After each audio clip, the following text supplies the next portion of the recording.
I'd never seen her anywhere. But when I was chosen as ADC, nilikuja nikaangalia, tukapatana, nikaona anaanza kuonyesha dalili ya kunipenda.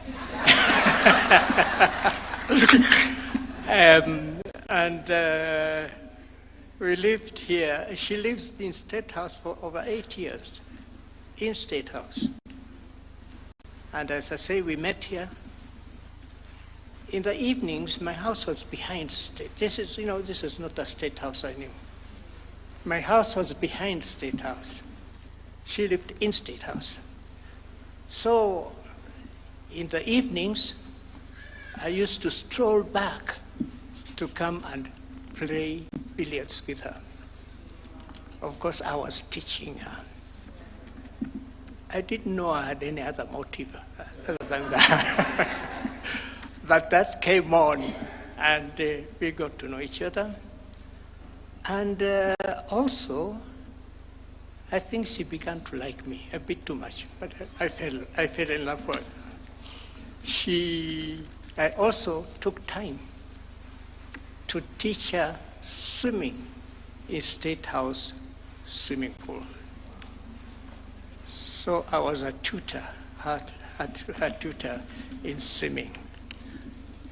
Sometimes we didn't quite finish the swimming properly, whatever that may mean. But we enjoyed it there. But this State House, I have also a special relationship, because the first multiracial school, Hospital Hill School, was down here somewhere. And the governor, Sir Evelyn Baring, was very supportive of the multiracial education. So in the afternoon or in the evening, he'll walk down the road here. We used to say Gate D. I don't know what it is called today. It's still D. So he used to walk down here, and when he came to the school there, he would wave at us and we'll come and chat with him. And occasionally we'll get out of that fence and walk him back to Government House. And of course, as youngsters, we enjoyed that, and here is a governor, we are taking him back to his house, but we never got to the house, but we pushed him back. So I have that relationship. So that's why I'm saying, Your Excellency, this has special significance. So thank you so much for having agreed to host us at the launch of this book. In my history, we were the first Kenyans, black Kenyans, to join the multiracial school. It was the first multiracial school here. And when it started, there were 8 of us, black fellows. There was the Dr. Marthy's children, Mareka Gichaga's children, a few others, but we were only 8. So we went to the school just down here. Mr. President, I don't know whether you've been to my school, my primary school. It is still there, but it is not a hospital school. It is one of those primary schools. And I always wish that a president like you will one day wake up and say, sasa hii shule nataka niipe majengo mapya, because they're still on the wooden blocks we used to have, and it needs to be looked at. So may I speak for them? That you see what you can do and help them to get a decent place.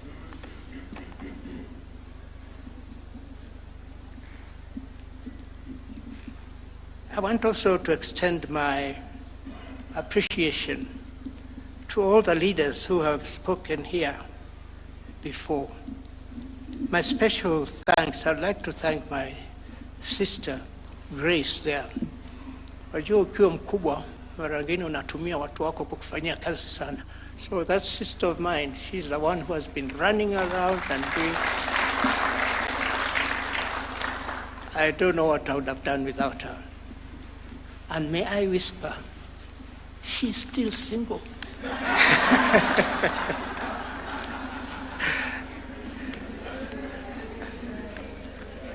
Let me also take this opportunity to thank the Literature Bureau for having taken this task to work with me.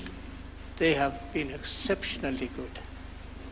I was greatly supported by your team. Incidentally, you also did my wife's book. So as a Madokas, we really thank the KLB and Mr. Ndegwa there. No, Mr. Where is it? Got Ndegwa there, who has really been working with us. So thank you very much, Kenya Literature Bureau. I have worked with great people, and I feel greatly honored that I was able to make certain decisions for this country. When I made the very difficult decision of retiring for the army, General Mulinge, who was the boss then, felt that was too good an officer to leave the army. So he called me and said, no, Marsden, you can't. You stand a chance of getting to the top. He encouraged me. And in fact, he told me, go away and come back after 2 weeks. Then I'll decide whether to accept your retirement or not. Anyway, eventually, he had no choice because I had made my mind. I had prayed about it, I had spoken to my father about it, and I was moving rather too fast within the army. A young officer, I was only 22 when I was made a captain, the youngest officer that the army has ever had, I mean in terms of the rank. And so I was doing well. But I told him I need to make a change because I saw the army was small. It was not growing. There were no plans to expand it at that time. And I felt that I should make my exit and do something else. And then I had this other gentleman called Mr. Matiba. We used to meet very often, and he's the one who said, Marsden, yeah, come, I'll take you at the breweries, give you a good job, and so on and so forth. And indeed, he offered me a job. He said, I'll invite you as a chief security and safety officer at the Kenya breweries and East African breweries. And we will pay you. He showed me what they were paying. It was very exciting. The figure was certainly better than what I was getting in the army. So I accepted to resign from the army and joined Kenya breweries. When I went to tell my army, my general, I was working as a military assistant then to General Mulinge. He called me, well, I went to tell him that I planned to leave. When I went and he called me, Marsden, why do you want to make this mistake? We are a small army, you are for a small tribe, nyinyi wataita ni watu wapole, wema. Nikasema yes, sisi ni watu wema. Lakini nipe nafasi ni ende nifanye mengine. Then he even brought out a list of the senior officers who would be my competitors to get to the top. He mentioned people like my friend there, Jack Munya, Msomba, there's Mulinge, that's Msomba there. He was one of the senior officers. There was Pande, there was 4 of them. He said, out of all those four, you'll be one of them to get to the top. Because you're from a small tribe and you're not a bad officer. So he sent me away for 2 weeks and said, after 2 weeks, you come back and tell me whether you've still stood by your decision. I said, sawa. So I went, I did a lot of consultations. I didn't change my mind. I said, I will continue and retire and go into the public sector. Going to the public sector was different, and I wanted now to go and show the Kenyans how to behave themselves, to be disciplined in the army way. Anyway, I joined the breweries, and after joining the breweries, I started moving, and although he took me as a general manager, security, within 3 months, he made me the general manager, human resources department. So I started developing the human resources development at the breweries. And we went on. I enjoyed myself. The salary was very exciting. Definitely a lot more than what I was getting at the army. And I think I worked fairly well with the officers of Kenya Breweries. After that, they made me a director of Kenya Breweries and a director of East African Breweries. And the salary, I must say, was attractive. And I certainly enjoyed that fat salary of the breweries. But as we went on, I got interested in, once I left the army, I felt that, and the breweries was there, I stayed and I got involved very much with other social organizations. I joined sports. I took up boxing, became chairman of Boxing Association. I went into the boxing, world boxing, and got promotions there. And I enjoyed boxing. And in Kenya itself, up to today, I know that I did a lot for boxing in Kenya. We won the first gold medal in boxing during my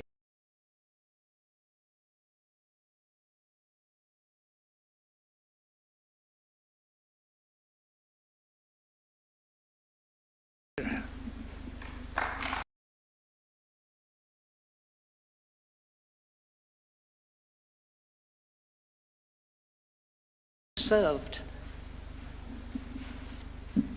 sports. I also became the vice chairman of the Kenya National Sports Council and other organizations as well. And I enjoyed my life.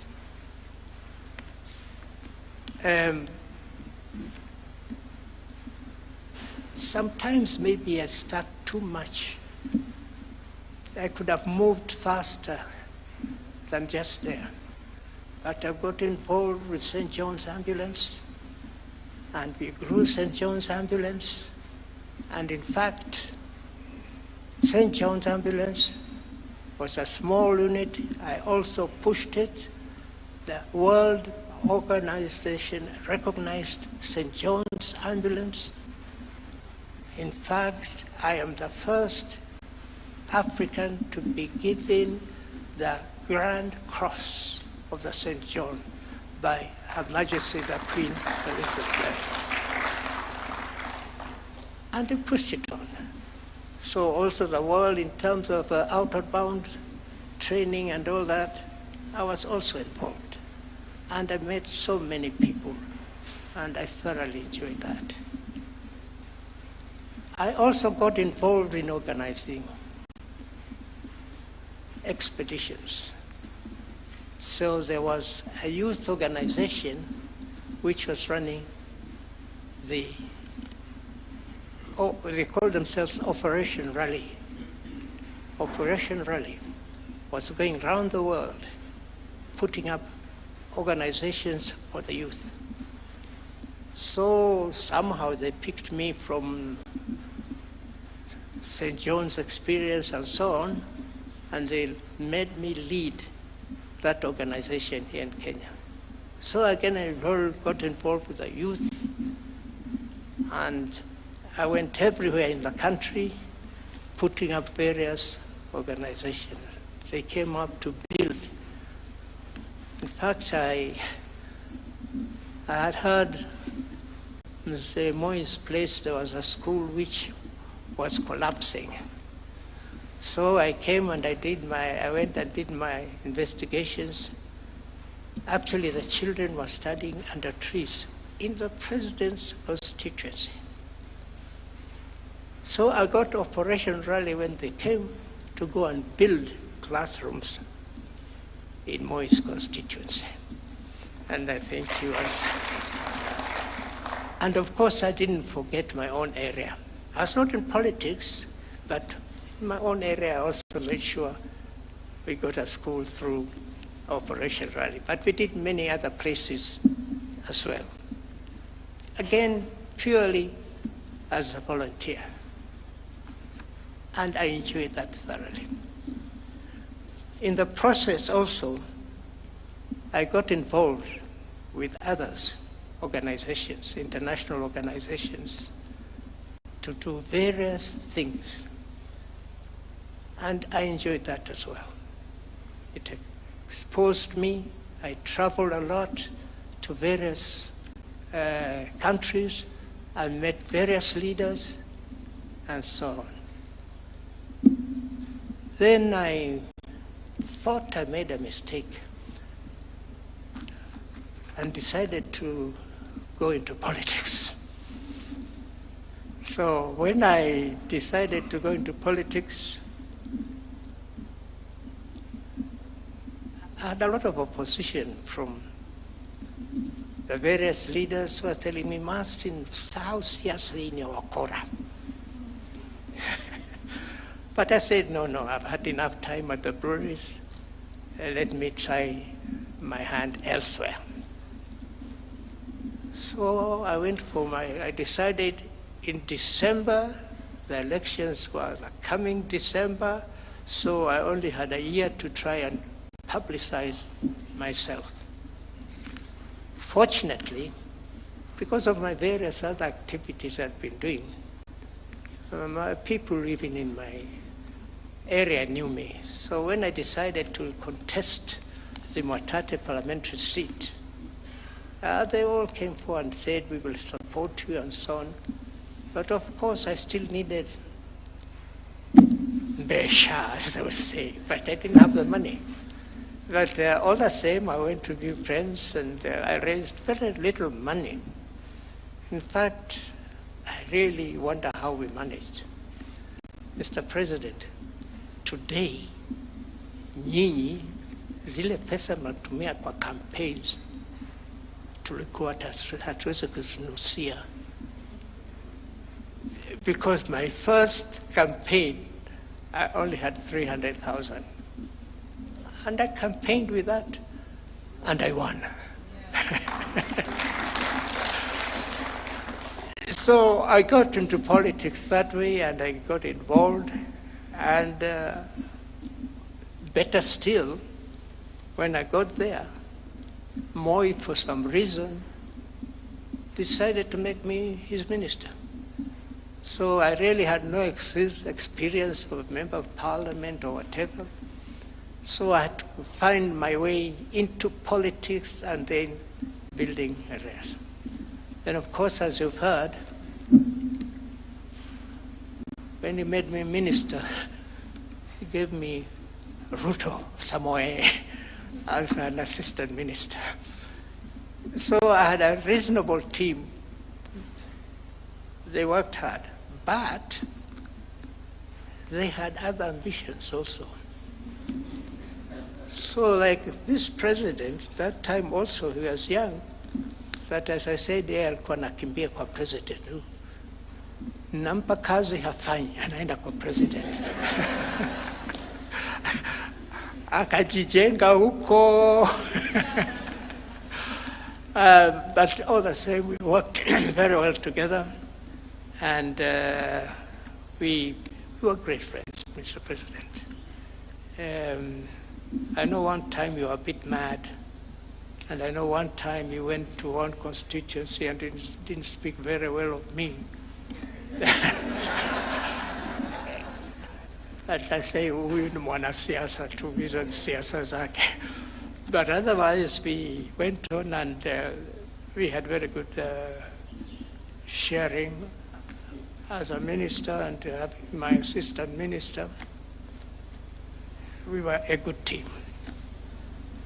So, Mr. President, wewe ukiwa huko juu, ukumbuke huyu mkwana wewe. Usimsahau. Nimestaafu kweli, lakini tunaona ninasimama imara. So usinisahau. But really, I mean, all of us have to accept that time comes when you've got to move out and do other things as well, because huwezi kuoza hapo pahali pengine. Lazima ule ujuzi wako umepata upeleke kwingine pia, tujenge nchi. So like now, I'm happy. I've been serving in various other voluntary organizations. At the moment, I see Christina Pratt Kenyatta there. She was the president of the fund for the foundation. So mi akaja kuniomba niungane nao. I was a bit hesitant because hawa watoto. But I eventually agreed, so I became a trustee of the fund for the disabled. And I enjoyed myself. I'm enjoying myself there and doing, I think, a reasonable job. So that is what I've been doing in my life. As a raia, sio mwanajeshi. Sasa pia nikafanya siasa, nikafanya 2 terms. Term ya 3, nilikuwa nakimbia around. That's when the president had made me Minister for Foreign Affairs. So I think I lost of time in my constituency, so I lost those elections. And once I lost those elections, I said, no, I'm not going to bother. So I never tried politics again. Nikatosheka. Watu wengi hata wewe najua uliniambia, kwa nini unatoka? Nikasema, wacha niwachie wengine, mimi nifanye mengine. So that's how my life has been. And I thank God. We had very good parents, my father and my mother. My father was a clergyman, and as I said, he was the first African curate at the All Saints Cathedral. So you can see the holiness in me. So while he was there also, that is when then we started doing quite a few things. I was also privileged then when he was there. I always remember the late Graham Hislop as we sing the national anthem. The late Graham Hislop, we came and got us at home, in the house. He would do the practices with George Seneca's I think it was. So he used to come to All Saints to practice his organ and the tune and so on. So after that, he'll come to our house to get my father, my mother, mimi, na wafanyikazi tuimbe, aone kama tune yake iko sawa sawa. So we did a lot. We contributed to the tune of the Kenya national anthem. Something we thoroughly enjoyed. And also at that age, I used to do a lot of other things as well. To support my father at this Hospital Hill School, he didn't have enough money. So during the holidays, I used to work as a petrol attendant at Ibu's petrol station. That's a petrol station next to Kipande House. So I used, during every holiday, naenda, peana hii mafuta, and surprisingly, I made a lot of money. The Muzungus were very impressed by my English. They'd come and say, who you young boy is speaking very good English. I want him to come and put pressure on my car. I want him to come and wipe my windows. Then they tipped me handsomely. So in the end of my 3 weeks, what I made out of that tips helped me to help my father. And he was always very grateful. And I also remember utoto ni kitu kizuri. Mimi sasa, I never took lunch. Nilienda mkono tupu. So nikipata hizo tips, najua nitapata tu. So all I used to do for my lunch, there's a Muhindi with a shop there. And I used to go for lunch there. And what did I take? Coke and a jam tart. That was my lunch every day. That was quite something at that time. So nikajisaidia pia. That is part of my other life. And we grew up there. And also, being at All Saints Cathedral, I used my father and mother, because also they were poorly paid. He was really struggling to feed us and educate us and so on. We used to dig where the house is. You see now Uhuru Park, is it Jamhuri Park? Jamhuri Park, yeah. Uhuru Park, yeah. Half of that was our shamba. Baba na mama tulikuwa tunaenda, hata mimi nikitoka shule tunakimbia twende tulime. Tulikuwa tunapanda mhogo, mahindi, sweet potatoes and beans. So we were feeding ourselves from that shamba. Unfortunately, kulikuwa kuna watu wa kuiba sana. So we were able to get our chakula from that side. So hapo pia mimi nilikula huko Uhuru Park. So that was part of my life, Mr. President, tukifanya kazi hizo. And I'm grateful to God that all that was done. Before I got into the other world, did I? Yeah, of politics. Then moving around also, I thought I was only the bright one, that I can go and get good ladies to bring to Taita. Kumbe watu wengine wadogo hivi walikuwa wanaangalia kwetu pia. So I got Dr. Njenga there. He came and alitembea mpaka Taita kuja kuchukua dada yangu.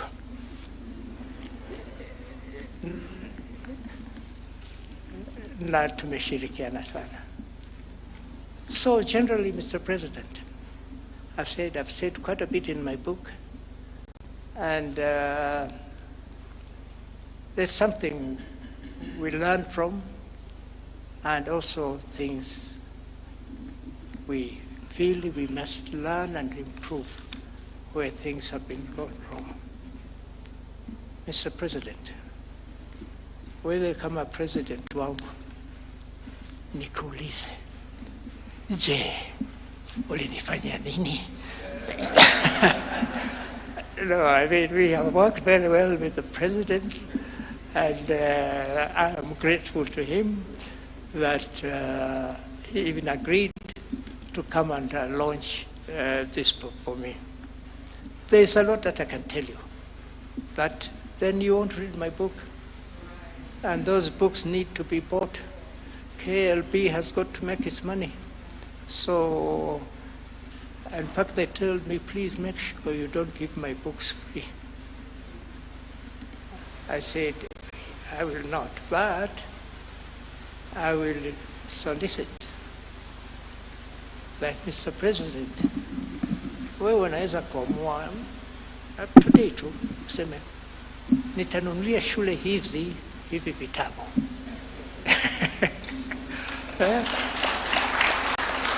Useme high school yako moja au mbili nitawanunulia so many books, or university and so. So wajue historia ya Kenya kidogo. Hiyo inategemea mfuko wako. Na huo mfuko najua hawezi kukosea kidogo. Kwa hivyo, as I said, thank you very much, Mr. President, for having agreed to launch this book.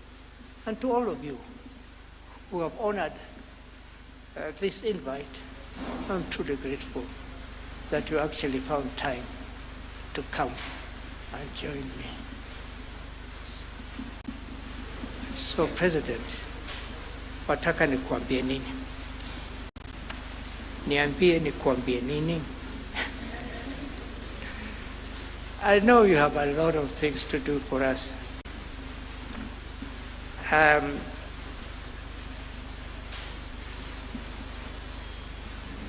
We've said many a times that public office is not to pursue personal ambitions, right? We need to elect officials who serve this country with a purpose. I believe that the freedom we enjoy today is a precious gift from God and the hope of every heart. The quest for freedom inspired our independence heroes and heroines to end colonialism and has sustained our country through various challenges. Now, Mr. President, the question that lingers in my mind, why we only sing the first stanza of our national anthem? The other stanzas contain much more units, much more that unites us, our country, and enforces our national values. They embody our national philosophy, representing what we stand for and what we would fight for as a people. The reason that motivates soldiers like me to defend our nation is encapsulated in our national flag, anthem, and loyalty. Mr. President, I know you have a difficult task ahead. Maybe a very difficult task than most of you as a president. Because wajua sisi wana Kenya tumechanuka sana siku hizi. So ukififia kidogo hivi tutakugonga tu. Ili tunataka Kenya ipanuke. So mimi sitaki kusema mengi zaidi. Nitataka kukusihi usome kitabu changu. Na najua kitakufurahisha kidogo. Ukiweza kununulia wanafunzi wengine hivi vitabu, wajue historia, vile mambo yanavyoendelea, nitafurahi. I will now invite you, Your Excellency, ujiweke kidole na unifungulie kile kitabu, alafu tuzidi kuendelea mbele.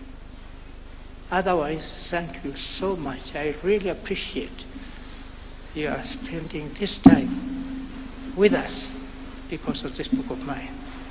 Na kila mara tunakuombea. Kazi yako si rahisi. Kuwa president wa taifa is a big task, kwa sababu huwezi kutosheleza haja zetu. Hata siku moja ukirudi nyuma kidogo, alikuwa anaenda nje na MPs wake wengine wa Rift wakimgonga Moi. Lakini niliwaita nikawaambia, wacheni mzee afanye kazi. And eventually they stopped, which I know helped Moi. He came and told me, oh,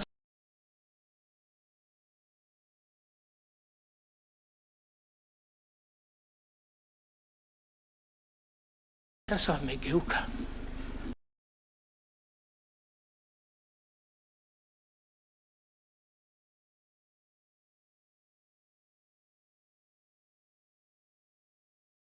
Uongozi wako. So thank you so much, Mr. President. I'll now call you upon to launch the book. And to you all, thank you very much for coming. And I really plead that you read this book, and then let us all work towards improving this country of ours. I believe it's a great country, and there's a lot to be done. I don't envy your task, particularly now. Sasa mimi vile nilisema tulikuwa tunalalamika na wenzangu kwamba hawa vijana hawa watatuharibia. Sasa unaona vile mambo yalivyo. Sasa ujue ni njia gani utatumia kututuliza ili tufanye mambo yetu sawa sawa. Great for this nation. Mungu akubariki, uendeshe nchi hii vyema, na sisi sote tuunge President mkono.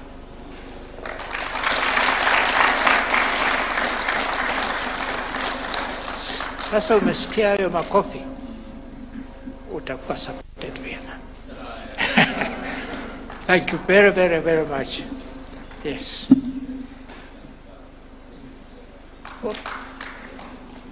Huyu ni kijana wangu ambaye nafanya kazi wapi? Kenya Revenue Authority. He works with Kenya Revenue Authority. Yes. Yeah. Okay. God bless you. All right. Round of applause for the author. Thank you. Thank you very much. As you take your seat, sir, we just have 2 more engagements before we go to the signing of the book. And allow me, Your Excellency, at this point to invite Dr. Frank Jenga, who will speak briefly before we progress with the rest of our program. Tumpigie makofi. Daktari Frank Jenga is a man who needs very little introduction, particularly in the space where he operates, in the area of being a doctor wa mawazo na akili. Welcome, Daktari. Your Excellency, you'll be happy to hear I only have 2 things to say. The first is that thank you for inviting my brother, Marsden. As he has explained, he came to Kiambu on a reading spree, took Elizabeth, and in revenge, I was sent to get his sister, and I continue to tell him I got a better deal. The second thing I would like to say, Your Excellency, is that I really appreciate the work that Kenya Literature Bureau continues to do. I'm an author, perhaps not a distinguished one like Marsden, but nonetheless an author, and I have heard some works done through the Literature Bureau. And if I may say this, there is no autobiography in this country that has been done in vain. As I have described previously, autobiographies are like a jigsaw of our republic. And as Marsden has demonstrated, each and every one of us playing in any particular field has something interesting and useful to say. I used to say some were not very well written, but whatever the form, Paul, let us do autobiographies and biographies. I saw you, Amos, at the launch of Ekirapa's book, an excellent book that really captures the essence of the history of this country from center stage of the civil service. The last thing I'd like to say, because I must now allow the function to continue, is to congratulate you, Marsden. When I came in and we were in the holding room, I felt like we had a family reunion. And that is testament, Marsden, to the affection that not just your brothers and sisters have for you, and I have seen His Excellency nodding, because of the centrality of the position you have played in this, our country. This is your family, these are your friends. At short notice, they have come and witnessed this magnanimous day. Mr. President, I've been introduced as a man who has an interest in the field of mental health. That is completely true. Without appearing to lecture, let me say this. The number one killer of older people now is not heart disease, is not cancer, is not smoking, it is loneliness. And I would like us to understand that when you don't visit your parents, when they are old like this, you are committing a serious crime. Loneliness, more than anything else, is what is killing us. Marsden, you have invested in friends all your life, and that is the reason that you don't walk alone anymore. Your Excellency, allow me to stop there and to thank you for hosting all of us. On behalf of all these guests, thank you, Mr. President. Thank you, sir. And also allow me, Your Excellency, to now invite the former Attorney General, Honorable Amos Wako, to also just make some brief remarks. Tumpigie makofi akija tafadhali, anene machache. Karibu.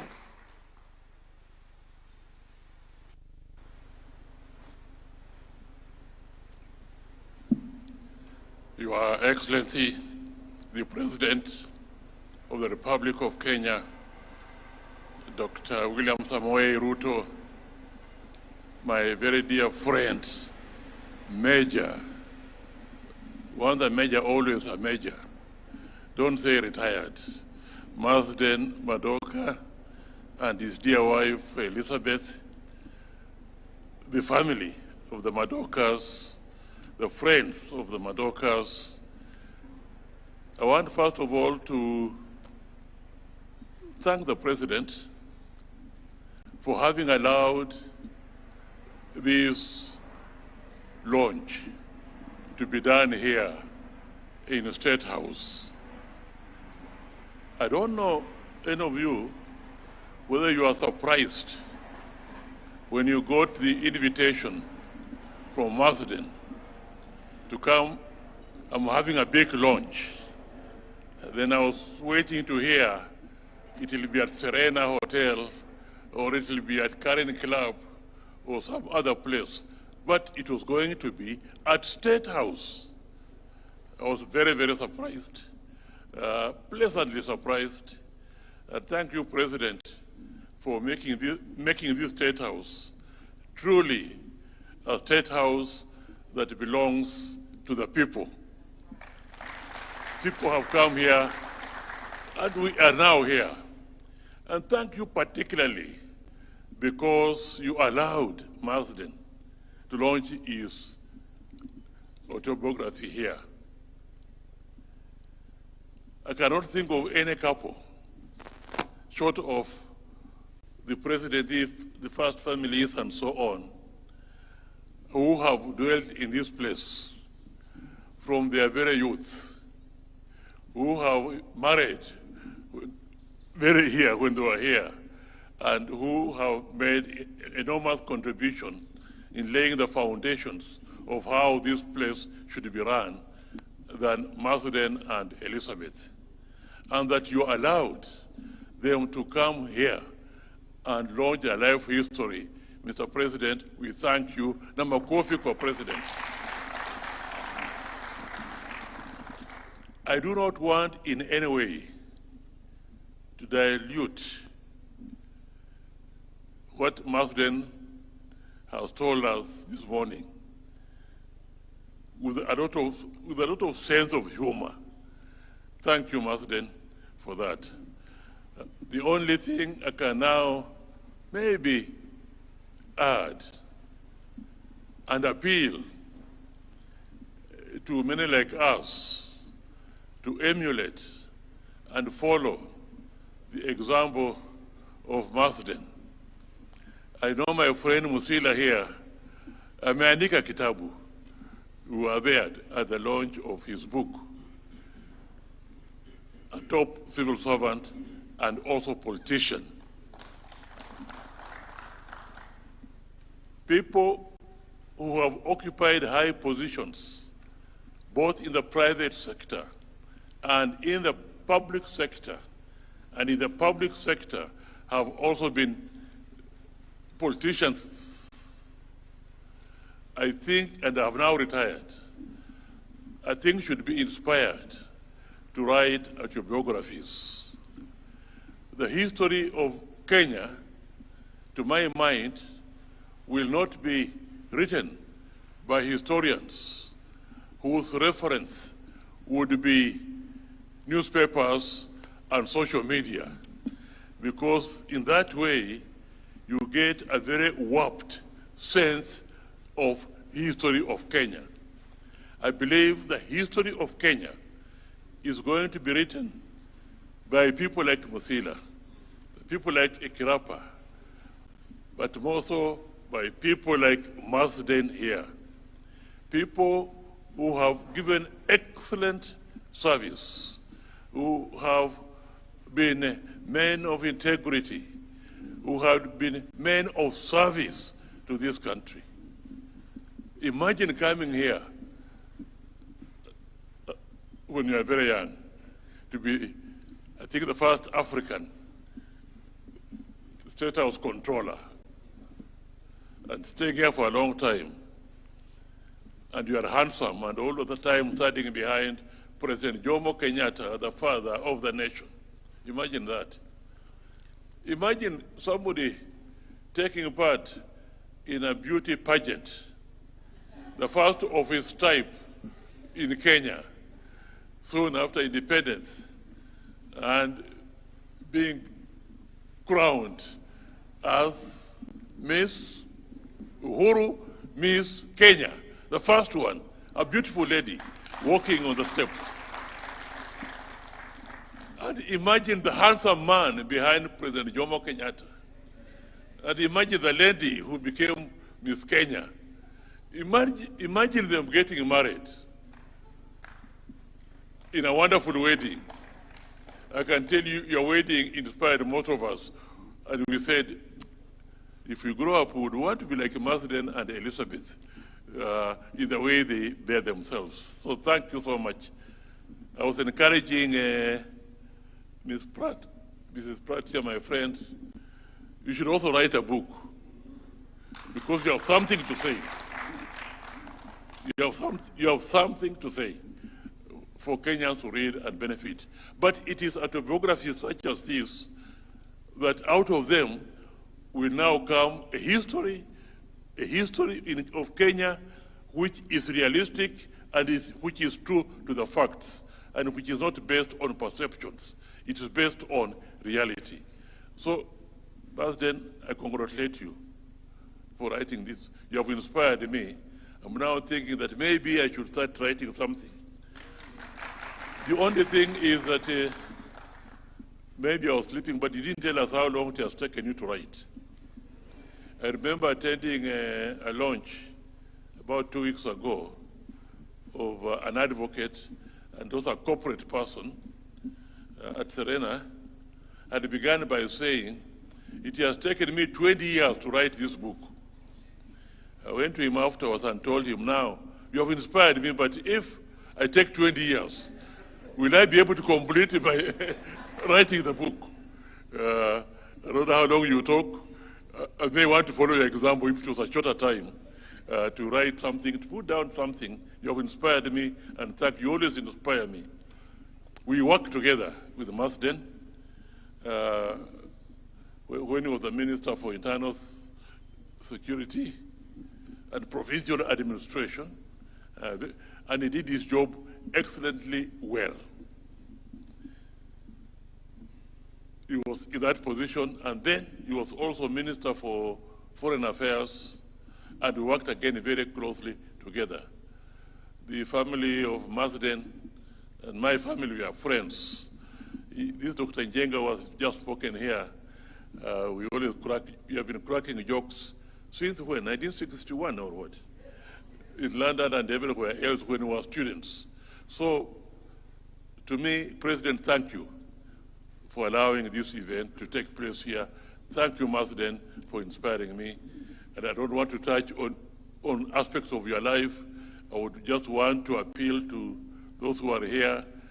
Having listened to you, I hope they'll now go ahead and buy the book, which I believe is on sale, but the marketing persons will tell you.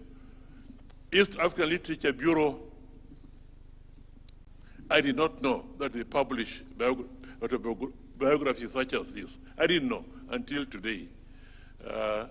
But me, I was not an author, but before most of us here were born, around 1956, my father published a book with the East African Literature Bureau called The Customs and Traditions of the Luyas. He published in the Luya language, and then it was later translated into the English, and I'll negotiate with you to republish it because it's now in demand. Children want to know what are our traditions, what are our roots, and my father's book will come in handy. And I'm the administrator of the estate of my father, so I look forward to royalties from that book. Thank you very much. Thank you very much, sir. I'll now request that we all be upstanding as we welcome His Excellency, the President, to make his remarks. Why don't we welcome him with a hearty and warm clap as he comes to address us. Welcome, Your Excellency. Thank you very much. Let's take our seats. Asanteni sana.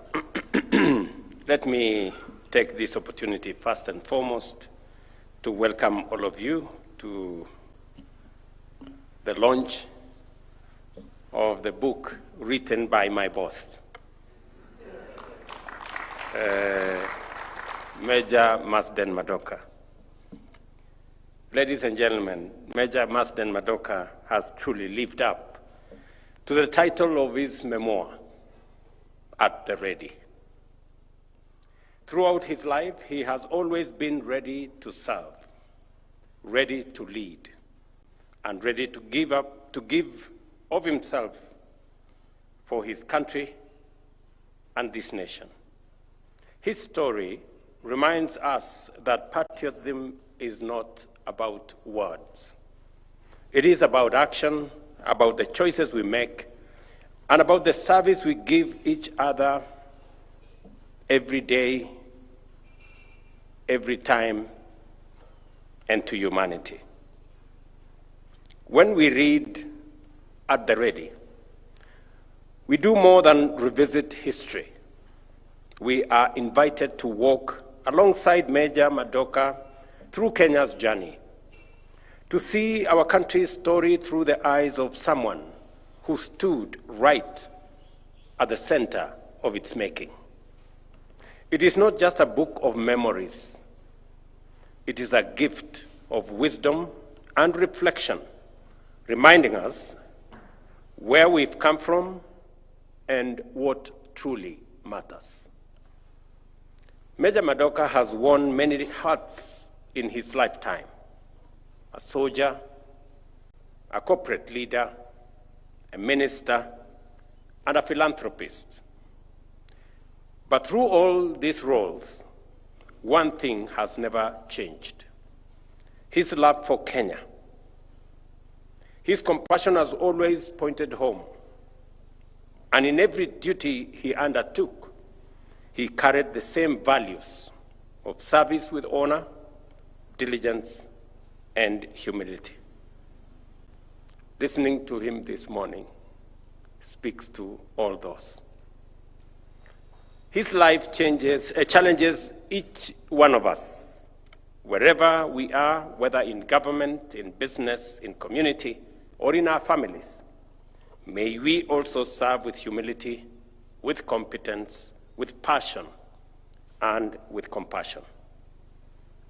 He reminds us that leadership is not about titles or positions.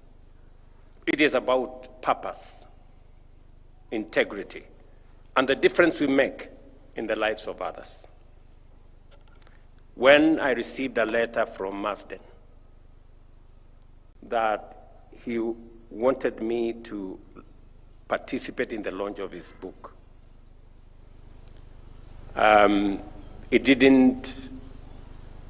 it was not whether I should. The only problem I was grappling with was when. And I want to say I'm truly happy to be part of a small piece of what Marsden has achieved.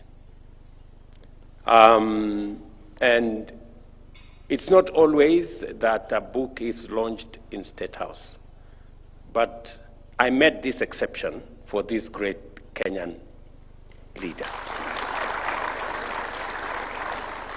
One, it's because he served this country with commitment, dedication, and integrity, especially as the aide-de-camp of our first president. And secondly, it is because he mentored me when I served under him in the office of the president. Anything good you see in me, attribute it to Marsden.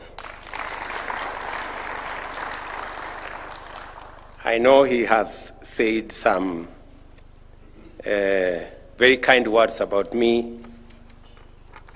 He has said many things about what his understanding of the relationship that we had. But I must confess that I had a really wonderful relationship with Marsden when I served under him as his assistant minister at the office of the president. And I didn't get to know much about before. But he has said several things about my relationship with the former president, President Moi. He has said some things about lunch. And he has said some things about ambition. I hope that young Kenyans in politics, in business, and in the civil society will turn to At the Ready, not only as a historical record, but also as a guidebook for principled leadership. Through his story, Major Madoka teaches lessons that will last beyond his lifetime. Lessons about duty, perseverance, and the unshakable faith in the promise of Kenya. Let us thank him deeply for giving us more than a personal memoir. Through At the Ready, he has preserved a part of our nation's history. He has ensured that future generations will understand where we came from and the sacrifices that built the Kenya we hold dear today. Before I make my remarks in conclusion, allow me to say a few things, because these are moments that will never come back. We will not have another occasion like this. For somebody with the stature of Marsden Madoka to speak about his perspective of where Kenya came from, what he thinks worked for us, what he thinks could have been made better, and he has given us a perspective that comes from the heart of how government evolved in Kenya. I am privileged that he has also said a few things about me. And let me just reiterate that he has said a few things about when I first was elected as a member of parliament, I was not in very good books with the KANU government at that time, although I was a KANU member of parliament. And that is the reason why Madoka says I was very outspoken. And let me give a perspective, Marsden, and I tried to explain to you that time that when I did not decide, actually, I don't know, I did not decide that I was going to run. But one thing led to another, and then I found myself running for a member of parliament. And of course, KANU was the dominant party, and President Moi was a very strong leader. And so when I decided to run, I wasn't the favorite for the KANU party. There were senior people, there were people whose brands were known, and I was really the underdog, you know, and people did not know me. We didn't have a history of any leadership in our family. And the closest, in fact, I remember during the campaign, for people to understand who I was, I had to make reference to one of our neighbors. I said, oh, you know that Mzee Paul Boit, he was formerly chairman of the county council in Uasin Gishu, and he was a fairly wealthy person. So I used to say, I am a neighbor of Paul Boit. That is the closest I came to in terms of brand. And so the reason why I was fairly outspoken initially was because I felt I hadn't been treated well by both KANU and the leader of KANU then, the former President Moi, who later became a very good friend of mine after he understood me. So when I ran in the KANU elections, the KANU machine was really against me. And Moi himself came to Eldoret and told people, please, elect people who are known. And he mentioned the name of our former member of parliament. He was called Saina. He mentioned the name of another very wealthy and known person called Chesire. And he said, I understand there are some characters running around here, you know, and we don't know them. So be very careful. So, and I was in the crowd there, you know, okay. So, but it didn't deter me. I ran, and finally I defeated these big people in the KANU nominations. So then we were all KANU now nominees. Then President Moi came to Eldoret for the presidential rally. Now I have been nominated. We were 3 people nominated in Uasin Gishu. So then President Moi is there and he says, okay. He, of course, campaigned, asked for his votes, and then he said, okay, and there are people who have been elected here, members of parliament. In fact, one of the members of parliament, one of the 3, had been elected unopposed. He was called Mr. Tarar. So he said, thank you very much. You have elected Mr. Tarar unopposed. And then there was another teacher there. He had also been nominated. And then myself. And so when it came to me, he said, then there is this other one who, I don't know his parents. And, but anyway, he has been, because he has been nominated as a member of KANU, please vote for him. So that was the problem. That Marsden. And I tried to explain to you that time. I felt it was very unfair that not having a background became a big problem to my election. And then moving on to the lunch. Again, Marsden Madoka has talked about this lunch business.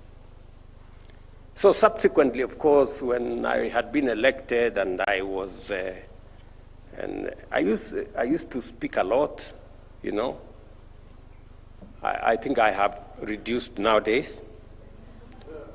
And of course, Moi started to see, oh, this young man is a bit noisy, but he speaks sense, or so he thought.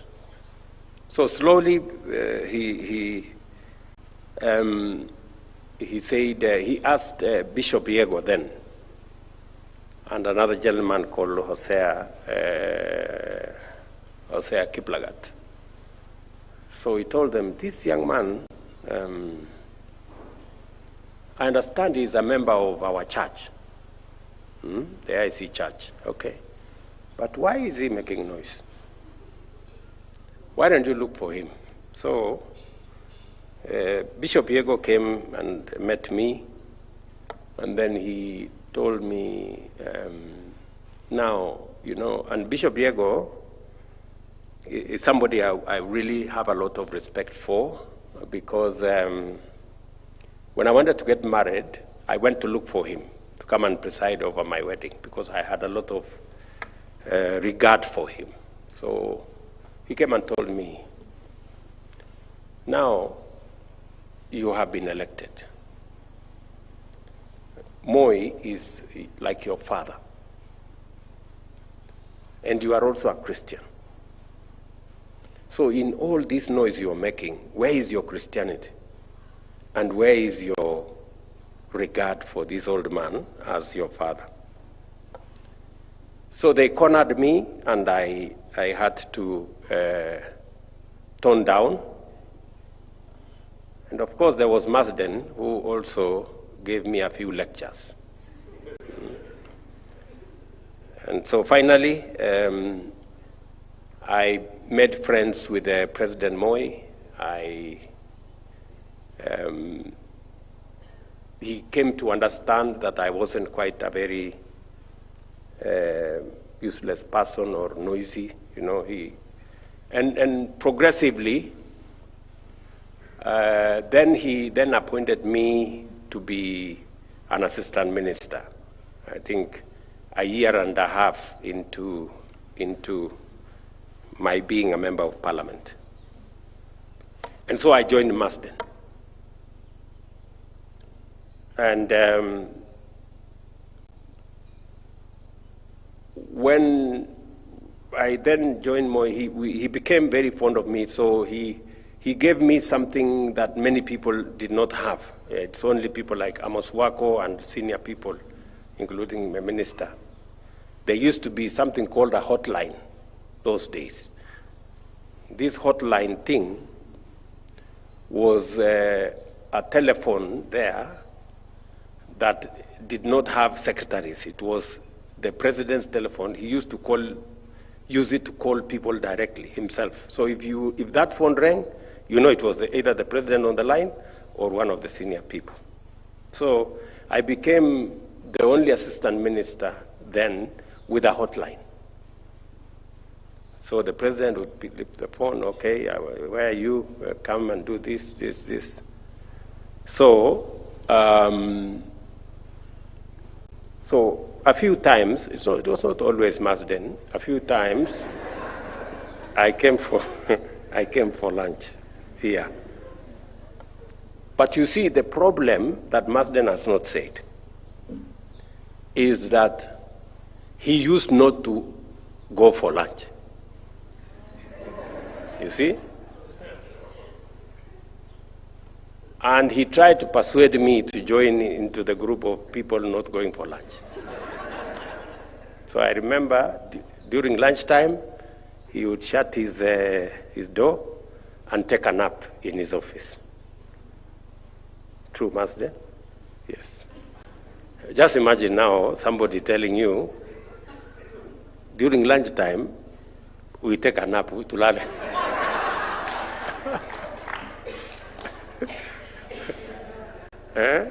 So, and it took a lot of offense when I took so much time on this lunch business, which he didn't have business with. So, but you admit, Marsden, I answered all the questions. When I didn't go for this lunch, I answered all the questions well, very well. And we did very well then as a pack, myself working under Marsden. And finally, he has mentioned something about ambition, that I was a fairly ambitious person, which is true. I tried to do whatever I set my hands on to do. I tried to do it well and to do it with passion and to do it with commitment. And I have no regrets whatsoever in being ambitious and having a passion for what I do, because I have come across many leaders, many members of parliament, many governors, people who are elected. And once they are elected, they behave as if they were forced into these offices. They are very reluctant. They lose interest. They don't have interest in what they are doing. They have no passion for what they are doing. And they end up doing a very poor job of the very heavy responsibilities that come with leadership. You find there are people who are very reluctant leaders. They are there. They do not want to engage with the stuff they are supposed to do. They become big people, bigger than the jobs that they have applied for. And they just want to own the title and the position without doing what is expected of them. And that is what Marsden has written in his book. It's not about position, you know, it's not about title. It's about what gets done. Many a times I am accused of micromanaging stuff. But you see, when you have reluctant people, people whose mentality it is, oh, tumeona serikali nyingi, you know, we've been here, we've seen many ministers, we've seen many presidents, because it is the business as usual stuff. It is the roll of the mill, normal stuff. And that is the reason why I have taken it upon myself in the last 3 years to raise the ambition of our country. For far too long, Marsden, we have worked with the usual. We have made peace with mediocrity. We have, our standard has been the average. And somebody wrote a book and said, the enemy of the average. It makes you think you are not too bad, but it limits your ambition to do anything better. So, that ambition, my boss, Marsden, is what is driving me in this country. Yes, we cannot continue to make peace with mediocrity. We cannot operate with the average. We cannot be about the usual and the normal. We have to raise our ambition. We have to raise the bar and our standard. And it has to move from the ordinary to the extraordinary. That is driving all the things we are doing. You know very well, my predecessors, President Moi was great with education. Mwai Kibaki rolled our country into something called free primary education and made a huge contribution to getting everybody into school. Many thought free primary education was not a reality. It became a reality under President Kibaki. My good friend Uhuru Kenyatta told us we must do 100% transition.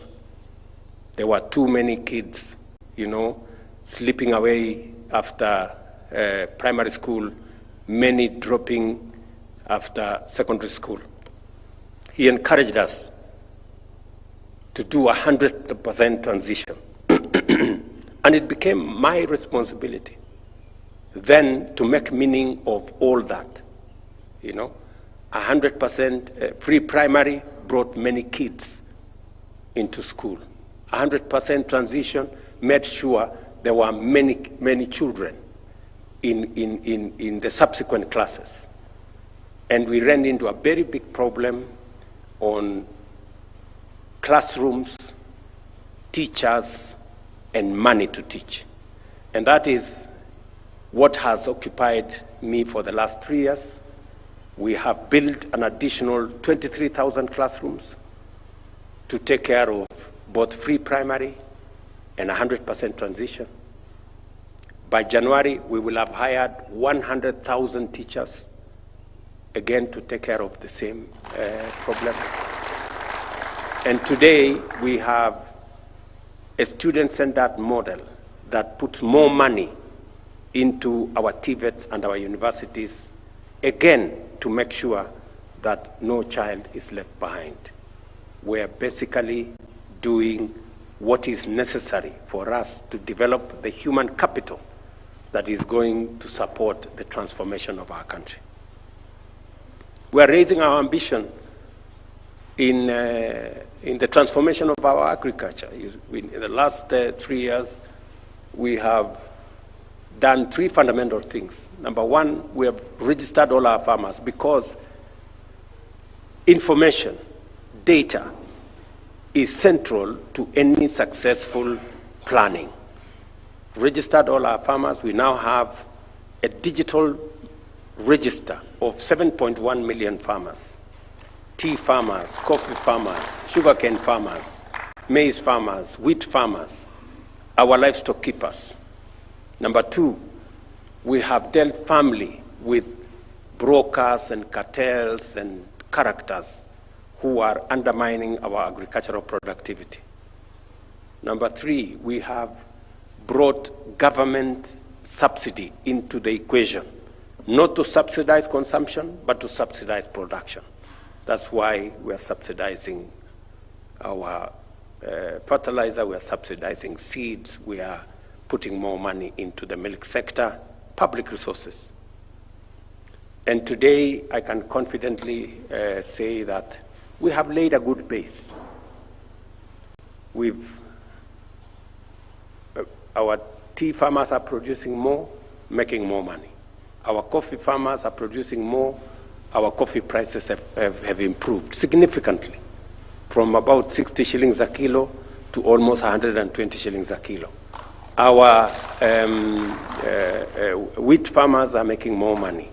Our maize farmers, in fact, maize is the place we have made the biggest impact. We've increased our production of maize from an average of 40 million every year to 64 million last year, and by God's grace to 75 million this year. And we are stabilizing that space. We're simply doing what we must. And I can say the same thing with our health. You know, for a long time, health was a privilege for those who have jobs and those who can afford. We're now transitioning that because the Constitution of Kenya tells us health is not a privilege for those who can afford. It is a right for every citizen. And that is why from 7 million registered people under NHIF, we now have 26.5 million people registered in SHA. And we are making progress. In essence, what I'm saying is that we have operated for far too long with the average and the usual and the ordinary. It is time for us to up our game, to raise our ambition. And we are beginning to have a conversation as a country. In this place where you are sitting, in the last 2 months, I have sat with all the members of parliament and senators in this place, one by one, to explain to them why Kenya is a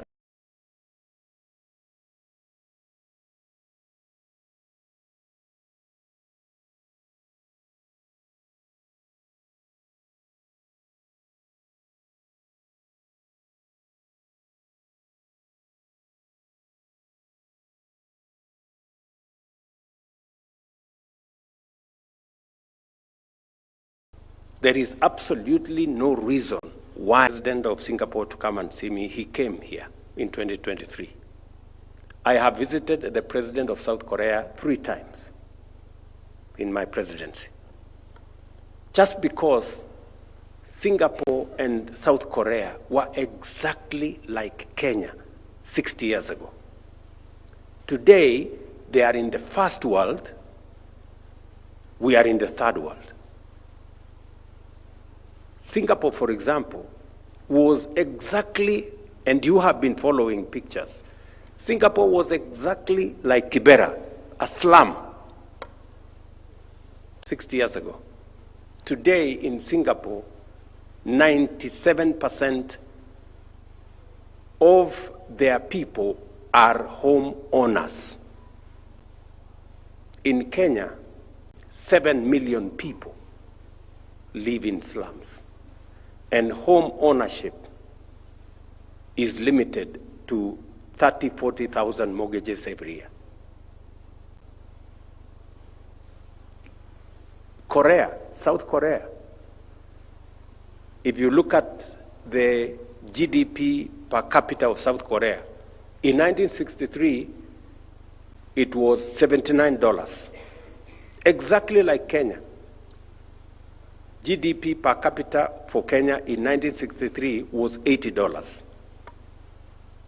Today, GDP, and by the way, South Korea is an agricultural country like Kenya. We are the same in everything. Their education was like ours. Their economy was our size. Their people, population, almost the same. But today, South Korea is in the first world with a GDP per capita 20 times that of Kenya.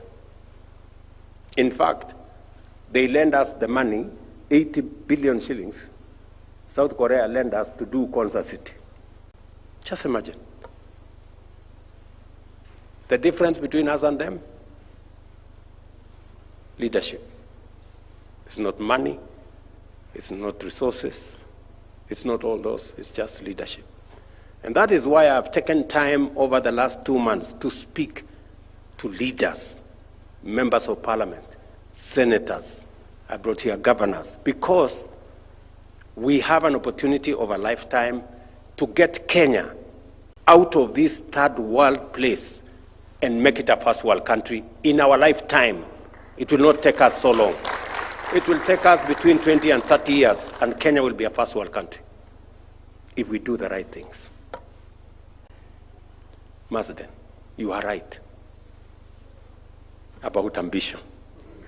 That is what it is. So, let me finalize. I do not want to make this longer than it is. I just found a good man who worked with me, and he inspired me to say some things. Today, as we have this ceremony, last Friday I had a big meeting here with our principal secretaries, because we're trying to resolve the issue of young people, the youth of our nation. And by the way, you know, what Marsden was saying here, that the limits are being pushed by our young people. It is correct. You know, the restlessness of our young people, the impatience of the young people in Kenya is because for far too long we are operating around the average, you know, the normal, this roll-of-the-mill stuff. And yet, we have tremendous potential. So, they are not entirely wrong. They are pushing the limits. And that is why we need to up our game. Yeah?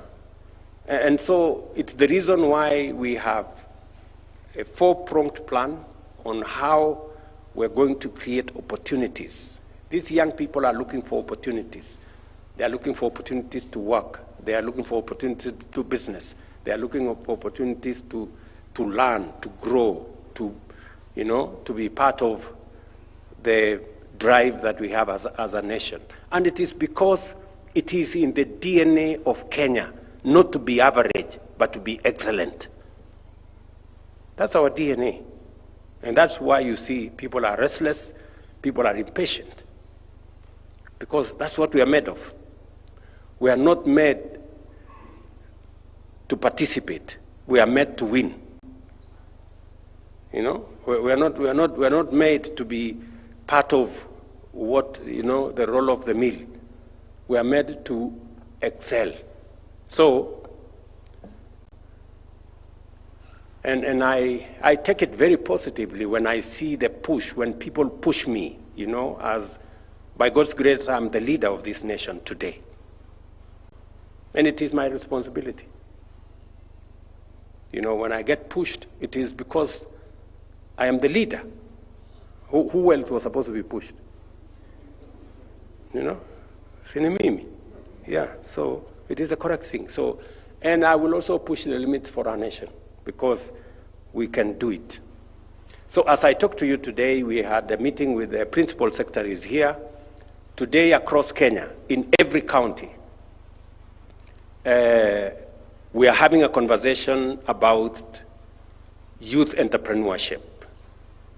Working with the World Bank, we have raised 5 billion shillings to give 100,000 young people in Kenya money to scale up their businesses, and we are in the process of identifying them.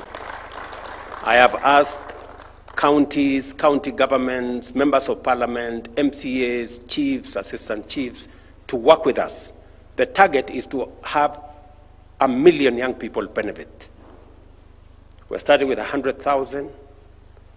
By the end of this month, we will be releasing, we'll begin the process of releasing the 5 billion shillings to make sure that in every ward in Kenya, we identify 70 young people between the age of 18 and 29 who are doing business so that we can give them business support grants. We're also looking for 90,000 other young people who have no formal training so that we can take them through formal training, pay for their stipend, make sure that we support them to gain skills and competencies, working with with our TVETs.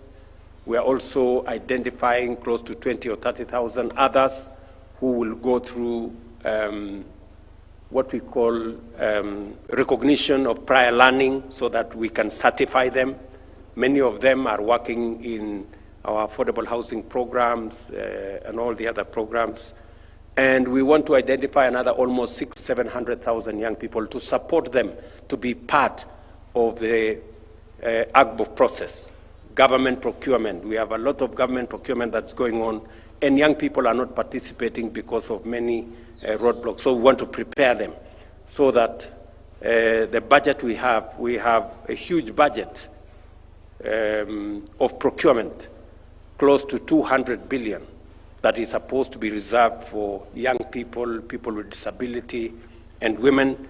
But that is not, we are not uptaking that. They are not participating, and we want to see how we can improve their skills. So that exercise is going on across Kenya today, and allow me, Marsden, to use this launch of yours to ask members of parliament, members of county assemblies, our Ngao officers from chiefs and assistants to participate with us as we focus on how to mainstream the participation of the young people in our nation, rally their energy, rally their talents into growing our country. Others will be participating in our housing program, markets program, hostels program. Others are participating in our export of labor or labor mobility program. Others are participating in our digital jobs program. Others will participate in what I've just said as we try and create a broader base of opportunities for the young people of Kenya to contribute their talent, their energy, their expertise, their knowledge in driving the economy of our country and in driving the progress and development of Kenya. As we celebrate this remarkable man, Marsden Madoka, let us also take to heart the spirit of his title. Let each one of us, in our own way, strive to be at the ready. Ready to serve, ready to lead, and ready to build a better Kenya for all of us. I thank you, and God bless you.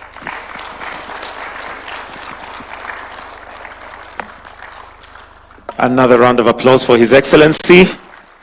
And as we do that, allow me now to invite the author, the man of the day, to come and take a seat right here as he does a symbolic signing of a copy of At the Ready. Let's take our seats, please. Kindly, let's take our seats. And I'll request that Your Excellency, you flank him together with Miss Kenya 1963 to also come and flank him as he appends his signature on this wonderful launch day of this particular book.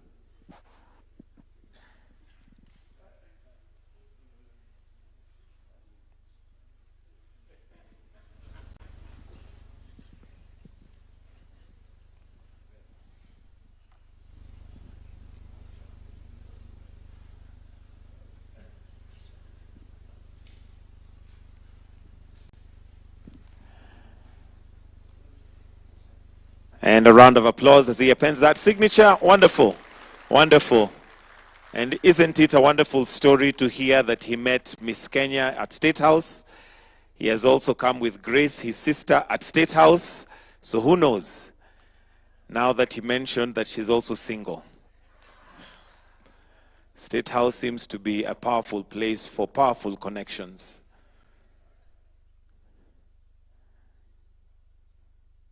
After signing of the book, we'll request that then he will present it to His Excellency, after which His Excellency will also sign 5 copies before we have a brief photo session.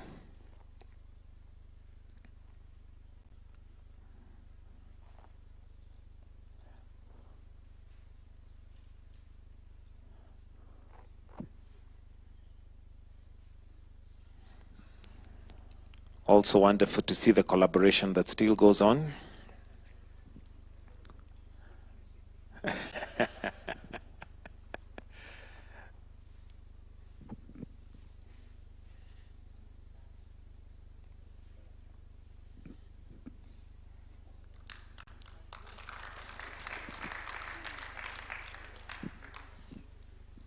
Your Excellency, for the photo, we'll request that maybe we can present the copy right here, if you don't mind.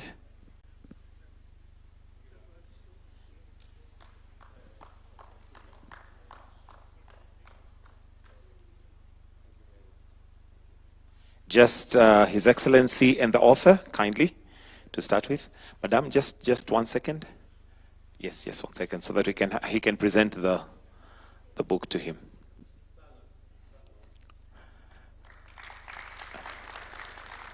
Wonderful.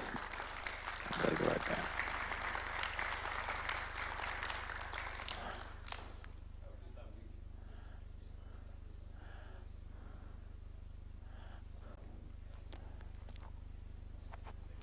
So, Your Excellency, we have 5 copies that we'd like you to sign. Okay, maybe we'll...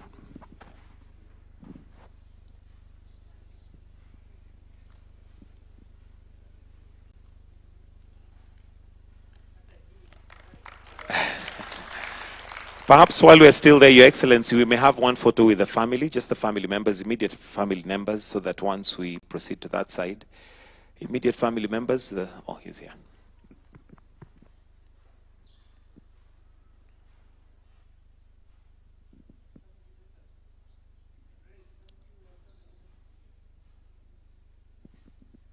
Grace, come to this side for balance.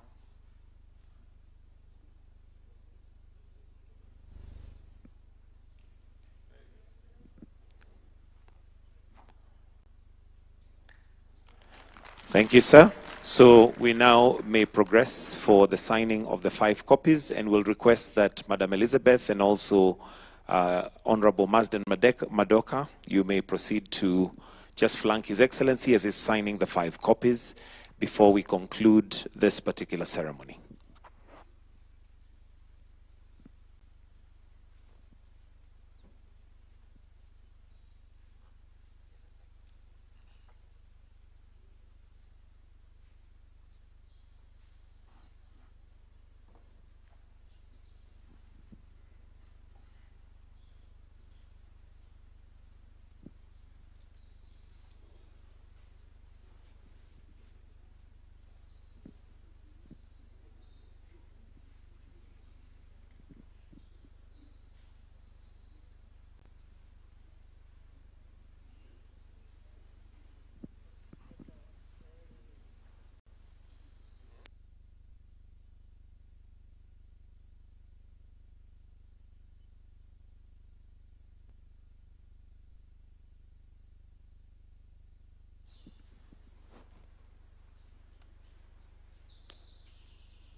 Your Excellency, there's also a copy that had been prepared for Her Excellency, the First Lady.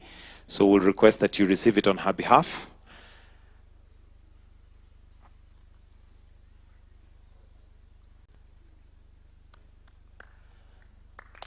Wonderful.